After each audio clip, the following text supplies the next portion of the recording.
नमस्कार. Yes news महाराष्ट्रामध्ये आपल्या सर्वांचे स्वागत. काट्याच्या लढतीत भाजपला धक्का, अभिजित पाटील ठरले किंग मेकर. संपूर्ण सांगली जिल्ह्याचे लक्ष लागून राहिलेल्या चिकोडी जिल्हा परिषद मतदारसंघाच्या रणधुमाळीत अखेर महाविकास आघाडीने बाजी मारली आहे.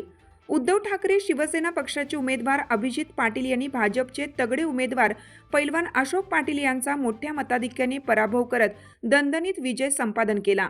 या ऐतिहासिक विजयामुळे चिकोडी परिसरात महाविकास आघाडीच्या कार्यकर्त्यांनी गुलालाची उधळण करत जल्लोष साजरा केला. निवडणुकीची घोषणा झाल्यापासूनच चिकोडी मतदारसंघ राजकीयदृष्ट्या चांगलाच तापला होता. भाजपने पैलवान अशोक पाटील यांच्या रूपाने युवकांचा आधार आणि विकास पुरुष अशी ओळख असलेला उमेदवार रिंगणात उतरवला होता. तर महाविकास आघाडीने अभिजित पाटील यांच्यावर विश्वास टाकत संघटित ताकद उभी केली होती. दोन्ही उमेदवारांमध्ये काटेची टक्कर होत असल्याने निकालाबाबत जिल्हाभरात उत्सुकता शिगेला पोहोचली होती. ही निवडणूक केवळ दोन उमेदवारांमधील नव्हती, तर ती प्रतिष्ठेची आणि राजकीय वर्चस्वाची लढाई ठरली होती. मतदानानंतर विविध राजकीय विश्लेषकांनी वेगवेगळे अंदाज व्यक्त केले होते. मात्र मतदारांनी अभिजित पाटील यांच्या पारड्यात स्पष्ट कौल देत सर्व तर्कवितर्कांना पूर्णविराम दिला. दरम्यान जिल्हा परिषदेसोबतच चिकोडी पंचायत समितीमध्येही महाविकास आघाडीचे प्रकाश पाटील यांनी विजय मिळवत आघाडीची पकड अधिक मजबूत केली.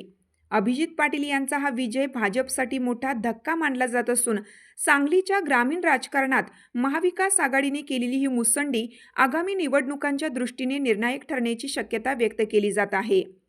कार्यकर्त्यांच्या मते हा विजय केवळ एका उमेदवाराचा नसून तो एकजुटीचा आणि जनतेच्या विश्वासाचा विजय आहे.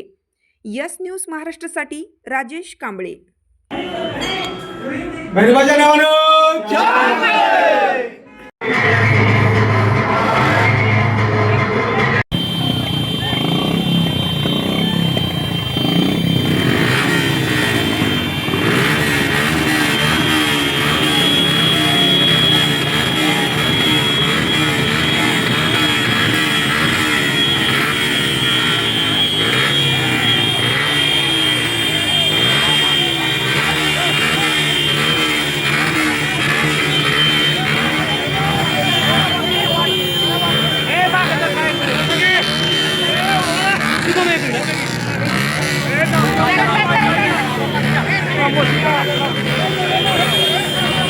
तुमची साथ आमची.